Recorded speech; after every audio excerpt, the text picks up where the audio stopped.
My name is Chuka, and for most of my life, I believed in one thing, brotherhood. Not just the kind that comes from blood, but the kind you build from pain, loyalty, and sacrifice. That's what I thought I had with Somto. We met in our first year at Unilag, two broke boys from Enugu and Owerri chasing dreams in a ruthless city. From sleeping on each other's hostel floors to sharing the last packet of Indomie, we became inseparable. Somto called me his brother. I called him mine. I believed it with everything in me. After school, we both struggled, like everyone else. I got a job as a property agent in Lekki, and Somto hustled in tech. Life wasn't fair to us in the beginning, but we kept pushing. I introduced him to my family. My mom loved him. He helped carry her bag once when she came visiting and she swore he was her second son. Then I met Zora. Zora was like a song, beautiful, soft-spoken, smart, with a voice that lingered. I met her during a property inspection in Ikoyi, and from the moment she smiled at me, I knew my life would change. She made me want to be more stable, more intentional, more everything. Within 2 years, we were married. Somto was my best man. He gave a powerful speech on the wedding day, even made Zora cry. He said, "Chuka is the only brother life gave me when blood failed me." The whole room clapped. My wife smiled. I was proud. I didn't know I had just handed her over to the man who would destroy my life. 3 years into our marriage, things got harder. Work slowed down. I was barely making enough to keep up with rent in Lekki Phase 1. I was too proud to tell Zora how deep we were sinking, and too ashamed to tell Somto. But he was always around, checking up, buying foodstuff for the house, even taking Zora to the salon when I was busy. I should have seen the signs. Zora started changing, slowly. She stopped laughing at my jokes. She was always on her phone. Her smiles were shorter, her eyes distant. I thought it was stress. I prayed harder. I became more romantic, tried to surprise her, tried to touch her soul again. But she was sleeping. One night, I came home early from a failed inspection. The generator was off. The gate was ajar. I knew something was wrong the moment I stepped into the compound. The house was too quiet. I walked in, and the lights were dim. Then I heard voices. Hers. And his. Soft moans. My legs weakened. I crept to the bedroom, heart pounding. I opened the door. I saw Somto, my brother, on my wife.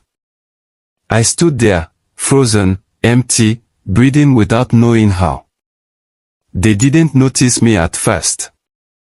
Then Zara turned, her eyes met mine. She screamed. Somto jumped up. Naked. Cursing. "Chuka, it's not what it looks like." I ran. I didn't want to die. I slept in the car that night. Rain fell. My tears joined the storm. The next day, I confronted them. Zora wept. Said it was a mistake. Somto couldn't look me in the eye. I didn't hit him. I didn't scream. I just left. Weeks passed. Depression swallowed me. I quit my job. I drank. I slept in the guest room. Zora begged every day. I didn't know if it was guilt or fear.